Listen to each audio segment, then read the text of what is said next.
Hey everybody, it's the Last Robo Kai here. Welcome back to Oh Nioh. I'm no. joined by Cool Guy, and we're going to honno-ji. No.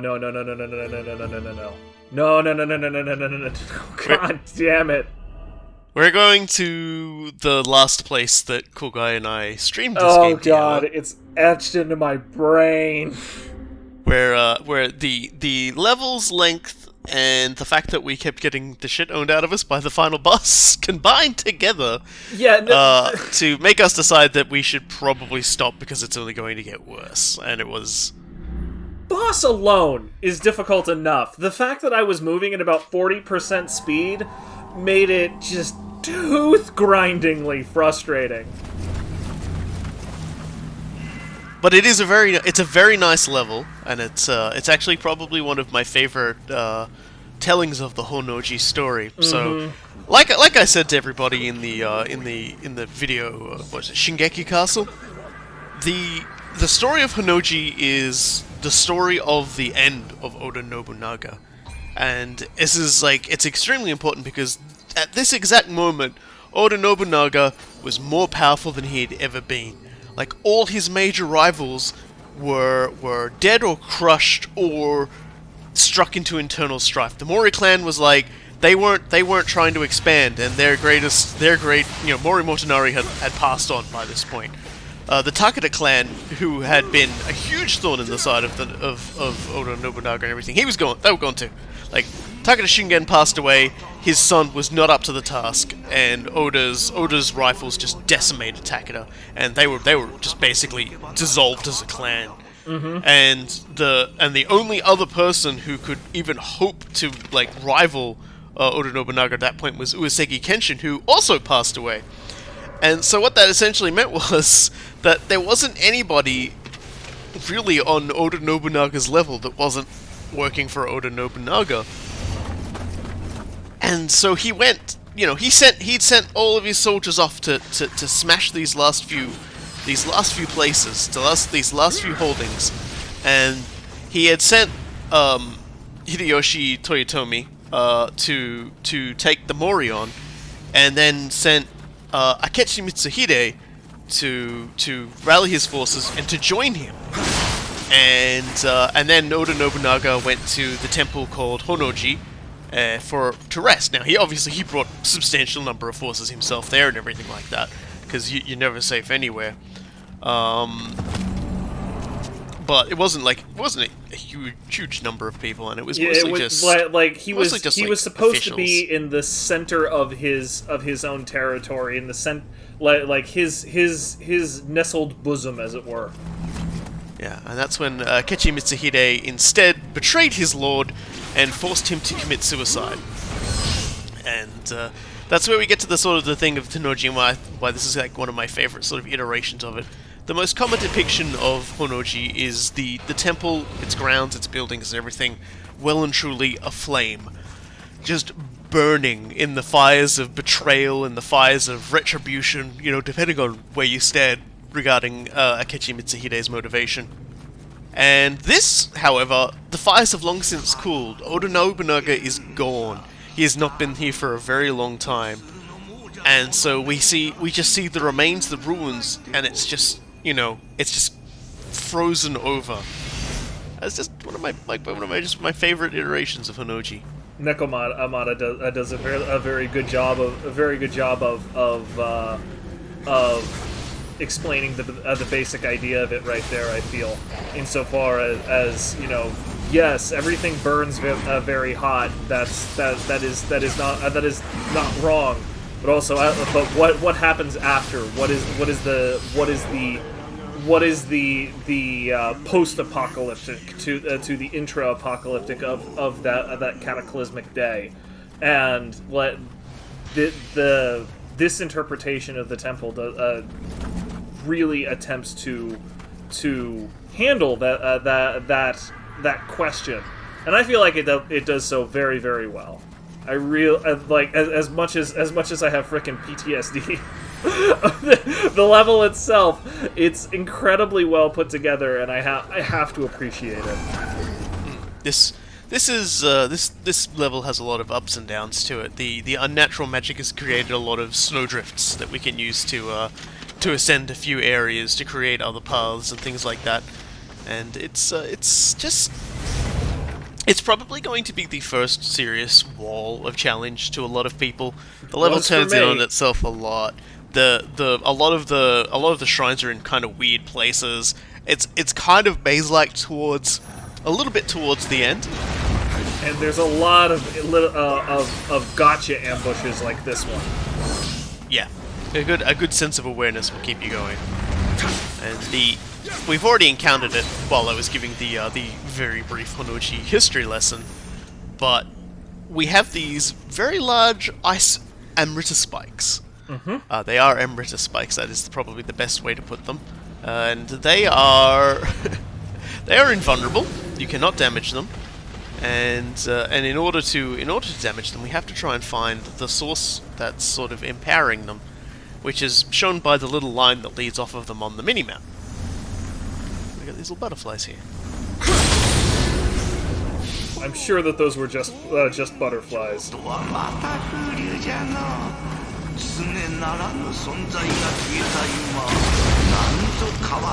an unusually elegant twist.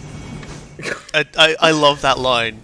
It's so understated. It's just like, dude, you have any idea how irritating this is for us? How much of a pain in the dick it is? Like, come on, man.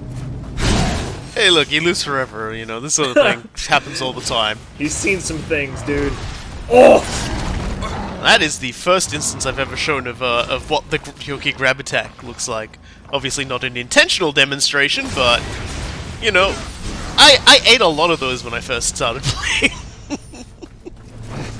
Yeah, I think I got nailed by about 4 before I realized that, you know, no, that's probably death. You know, almost certainly death, so just stop. You shouldn't do that, just stop. So with that in memory, we get the question, why did Akechi Mitsuhide betray Oda Nobunaga and essentially just, you know, at the time when his lord was at the height of his power? And there are a lot of different renditions to this story, essentially depending on people's views of why Akechi Mitsuhide did it. In this game, Oda Nobunaga is depicted as using Amrita to create Amrita fiends and basically just do bad things to kill everything. So they sort of take the route that Akechi Mitsuhide was motivated by a sense of justice. And you could sort of argue that that could be true in a lot more instances as well, because because Oda Nobunaga... Oh, well, I'll just pause for a moment. This is actually a new enemy type. I know, you're all going, but isn't it just a blue one-eyed Oni? Yeah, it's called the Snowclops. I think these only got added when the DLC for the first DLC came out, because it's set in Ochu, which is a much more snowy location, and I think they actually just retroactively added this guy and the other, like, snow cyclopses to these areas, because it made more sense. I'm still not sure what actually makes them different. They don't look different at all. Yeah, no, I remember wondering the same thing myself when we were streaming, because they just didn't seem that like, they have the same moveset, you know, ostensibly they take more damage from fire, question mark, but, you know, that's not really something that distinguishes them from anything else. Yeah. Well, whatever. They're a different enemy. They've got their own entry. We'll let it go. Akechi Mitsuhide, getting back onto him, he is actually recorded. I remember reading that he did actually speak up to Oda Nobunaga regarding Oda Nobunaga's propensity towards burning down temples, because one of the major problems as a major power in a time of great change and upheaval, Oda Nobunaga unfortunately attracted the ire of a number of the militant Buddhist factions in the in the Japanese area, and quite a few of them had a bit of a habit of exploiting the fact that most generals, most lords would try not to upset the divine and things like that. They would not try to upset spirits. They would not try to give themselves absolutely atrocious bad luck by doing something like killing people on sacred holy grounds. So these and the Buddhists themselves, if you can even call them that, they're kind of a bit more like just thugs. They would often I don't have any love for them. They would often do their deeds and then retreat back to this territory. Basically, haha, you can't touch me. I'm back at base. Yeah, no, like if anybody's familiar with the Hunchback of Notre Dame, when the Hunchback brings her back to the cathedral and cries sanctuary. Yeah, that's basically what happened, only on a military scale. We're talking like a couple hundred militant Buddhist monks would go out, beat the crap out of a whole bunch of soldiers, and then just Zoidberg back to the temple and be like, no, you can't hurt me. I'm touching things. This did result in the death of at least one member of Oda Nobunaga's family, and so he basically went, okay, if we're going to be playing this game, base is no longer a rule. There is no home base now. I'm going to burn these places to the ground, and we will be playing a level of one such very famous burning. So he made a lot of people mad when he started doing that sort of crap. And and I've seen sort of like Akechi Mitsuhide apparently was one of the people that warned against this act.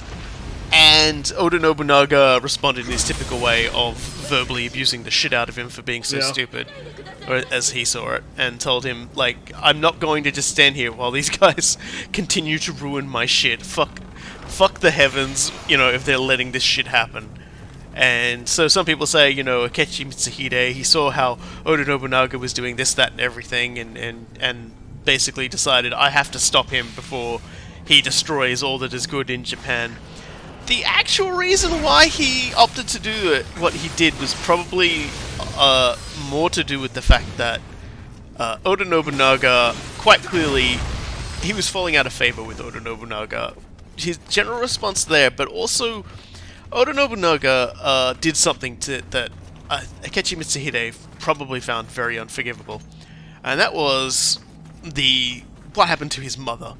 Now, there was a practice during these days in Japan where when you entered into a treaty or an agreement with somebody, it was very typical that you would also get a hostage, someone important to the family at the time. A son, a mother, a daughter, just a family member who, if you broke the terms of the agreement, basically their life was forfeit.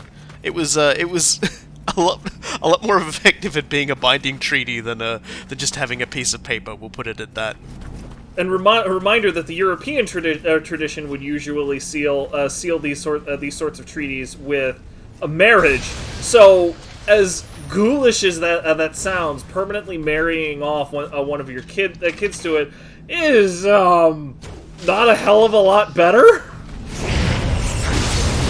Yes.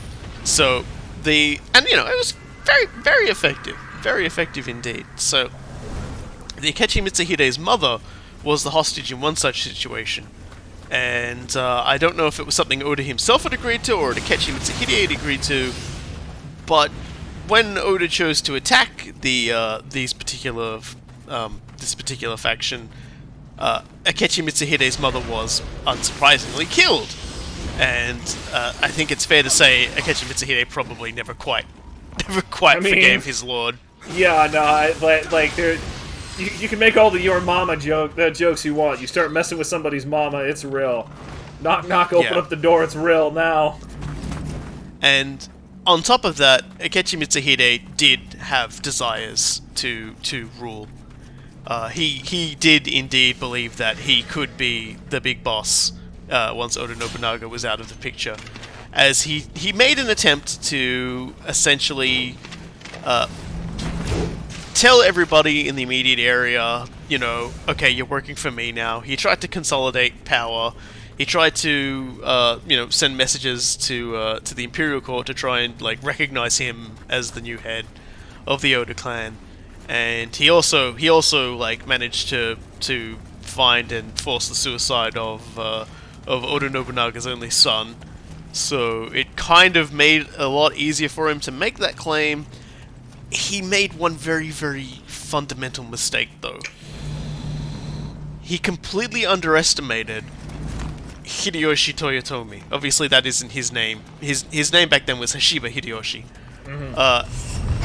Hideyoshi was the man who made the impossible possible in Sengoku terms. like we've seen that power went to his head quite a bit. He attempted, he abused his power a bit. He often tried to drive wedges in between people, and he, quite clearly had something going on there with the fucking Tachibana clan. But here's the thing: he was a peasant, a regular peasant soldier who caught the eye of Oda Nobunaga.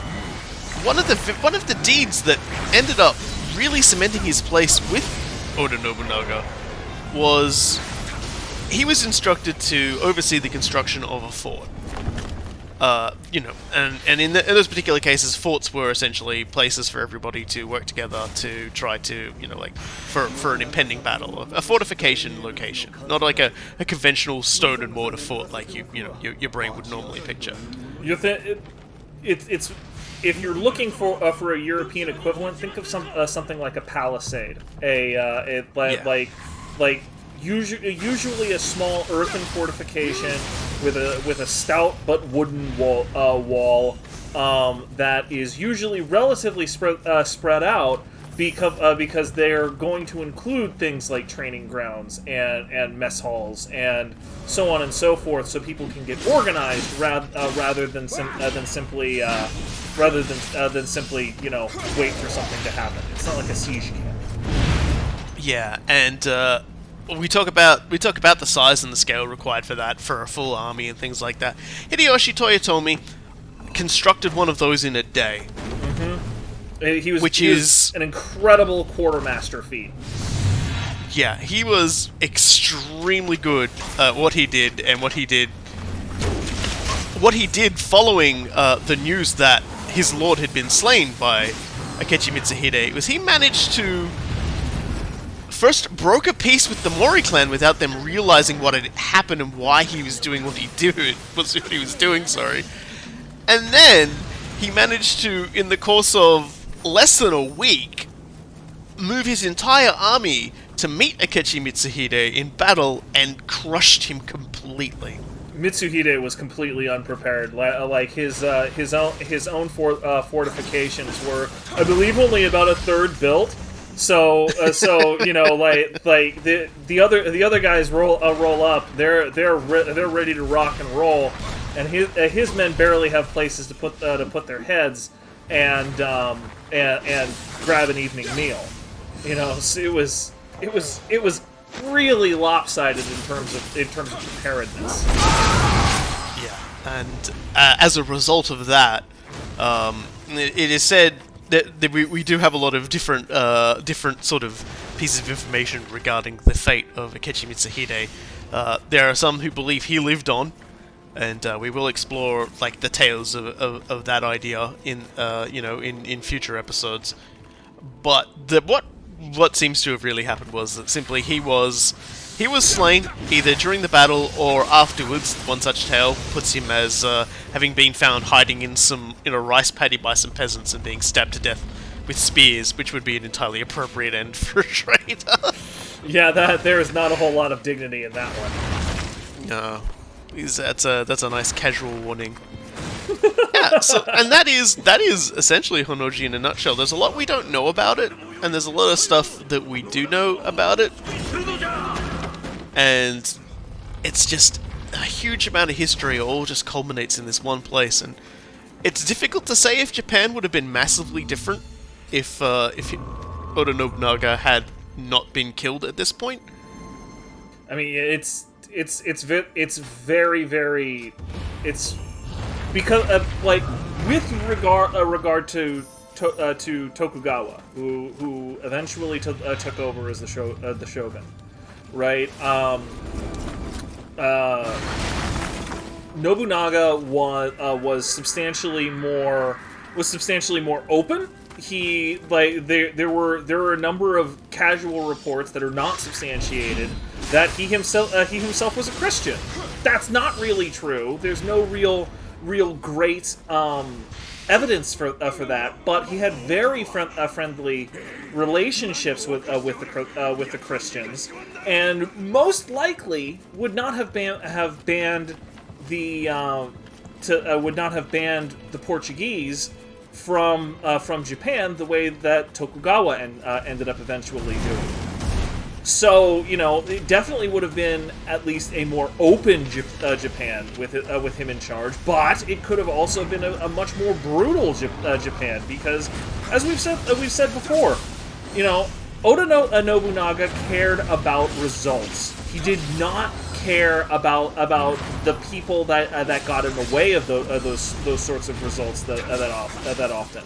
The way that I continue to explain the difference between him and a lot of the other daimyos is that if you offended a quote-unquote normal daimyo, they would seize your land and sell it off to somebody else. They would make you a pauper and probably condemn you to death, just because, you know, poor people had a very, very difficult time with Japan.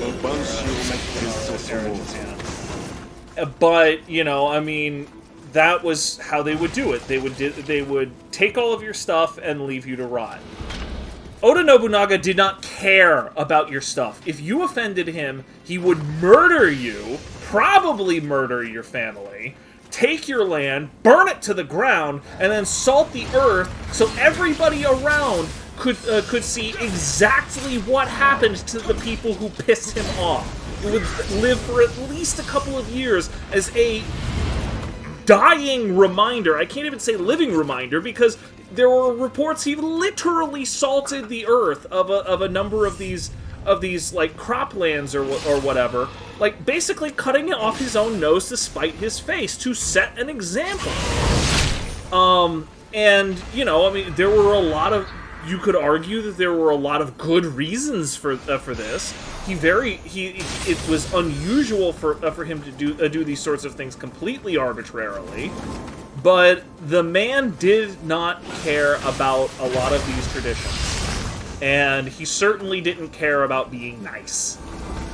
He was definitely not interested in the niceness. Yeah, like it's easy to respect a lot of the things he did, just because he got things done, and there were a lot of traditions that, you know, particularly from a modern perspective, didn't really deserve to be followed.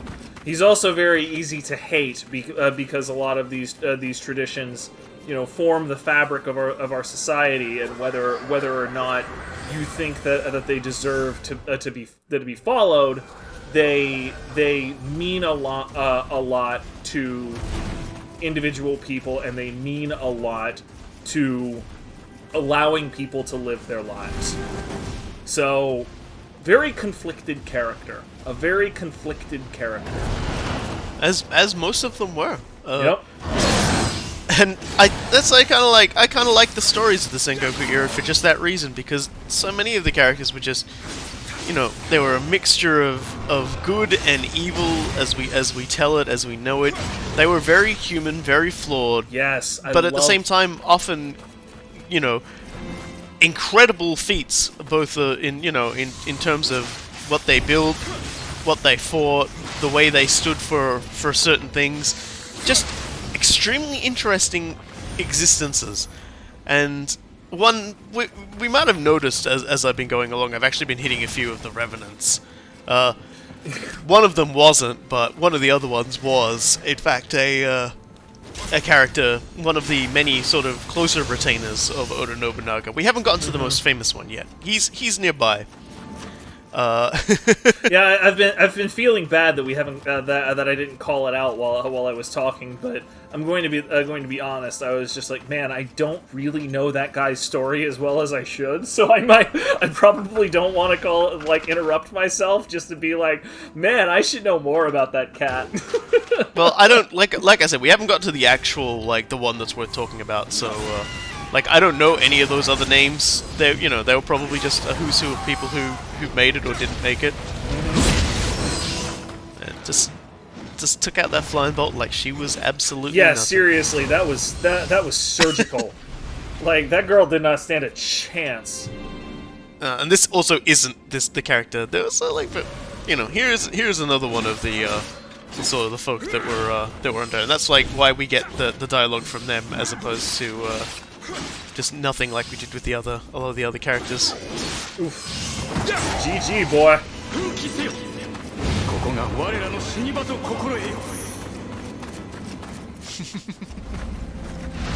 Yeah, we're getting very close to the end of the level here. I actually missed the hot spring in this level.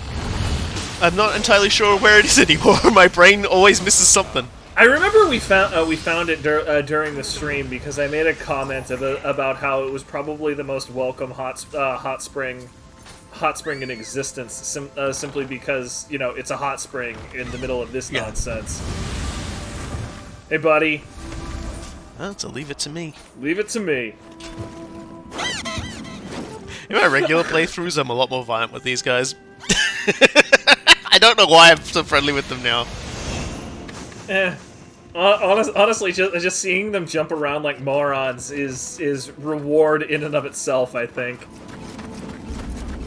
Doing their best impression of William. Also, you know, not getting hit in the face with their nutsack. That's a reward, in my opinion. Learning you can just whistle to get them out was like a life changer for me.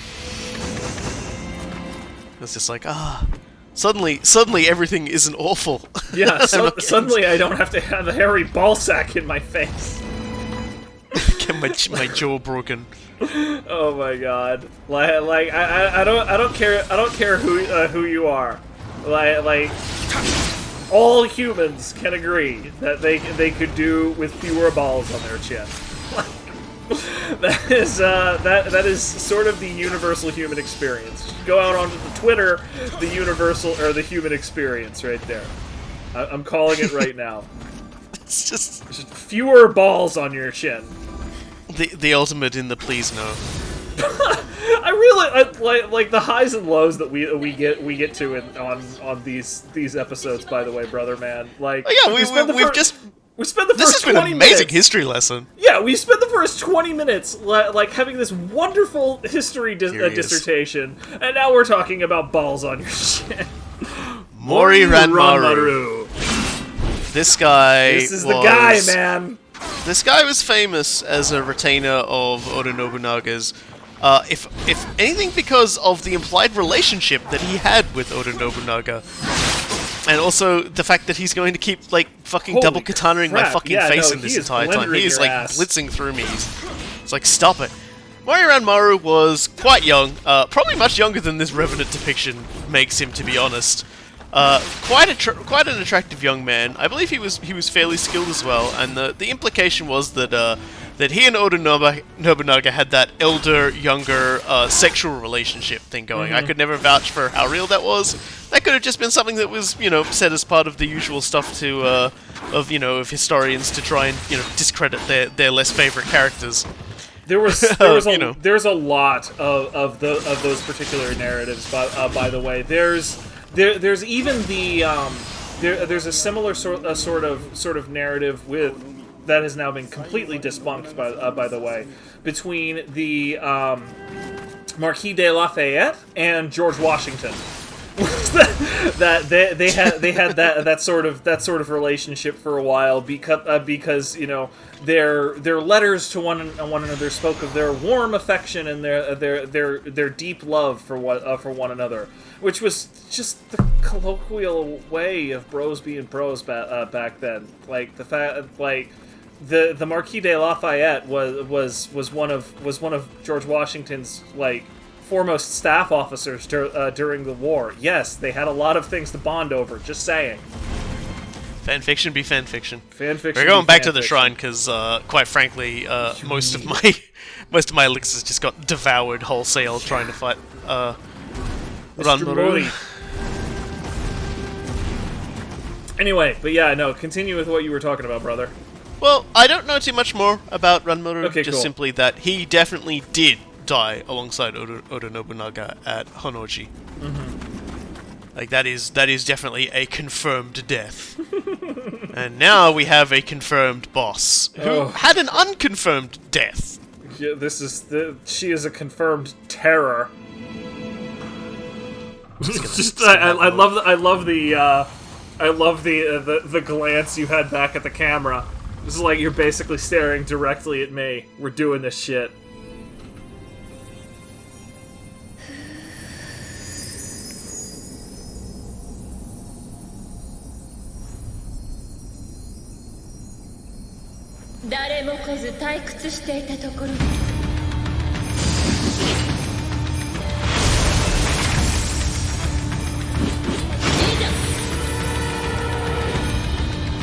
Yuki Onna is a frost spirit. Please, a no! ghost of the cold. And this particular one is the wife of Oda Nobunaga, Lady No. Yep. Sometimes referred to Please, as Lady no! Butterfly. And that is everybody's first time against Yuki Onna. That was my first 4 times. Yes. That girl will kick your ass. So we'll get through what she does in a fight real quick on my way back there, because I knew it was either going to be a lot of fights or not a lot of fights. The fight goes very quickly, whether you're good at it or bad at it. She either kills you or you kill her. It ends very quickly. She has a very large amount of attacks which are designed to either take pressure off of herself defensively, as you saw with the stomp, or put pressure on you at any range. She has projectile attacks that will eat your ki. She has a fucking screen clearing grapple attack, and I always take heaps and heaps of attempts to try and beat this boss. So as you can imagine, I got super sweaty about this fight and kind of overdid it. Cause you're about to see me just unleash my full katana right now. Are you sighing right now? I want to hear you sigh. I am fucking just watch and learn. Like, she will not get to do even like half of her attacks. Oh, perfectly timed! Like, she was literally just about to stomp and force you back off. Perfect! Hollywood could not have planned that better. I was not intending to end the fight that fast. I thought she was actually going to survive through it. Yeah, Hollywood could not have planned that better. We should probably talk about Lady No a little. Shit. Talk about salt on the wound. She'd melt. She'd melt.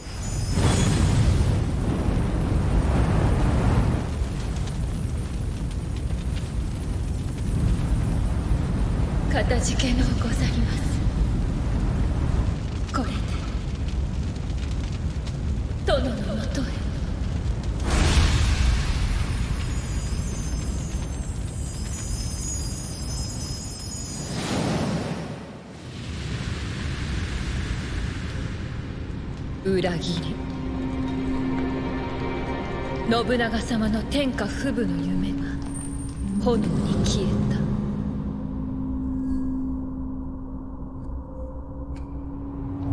た。蛇の男の術でうつし世に戻されしも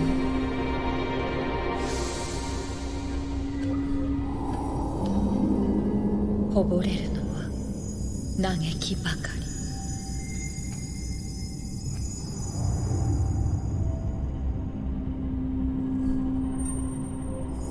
我が望みはただ信長様と共にあること。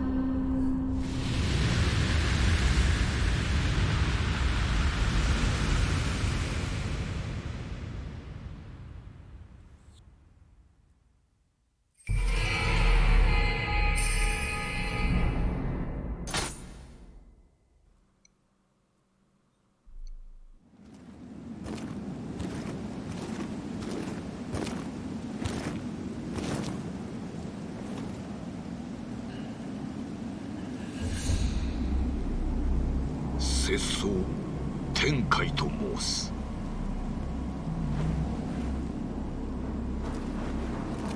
安心様のことは福より伝え聞いておりまする。ケリーなる者は今日の鬼門にあたる比叡山に向かい申した。ゆかりある場所ゆえ案内差し上げましょう。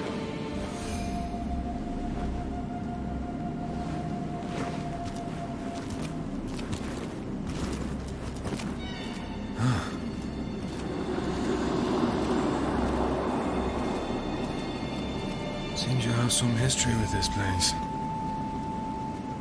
打ち明けられぬこともございますが、どうぞ怪しまれますな。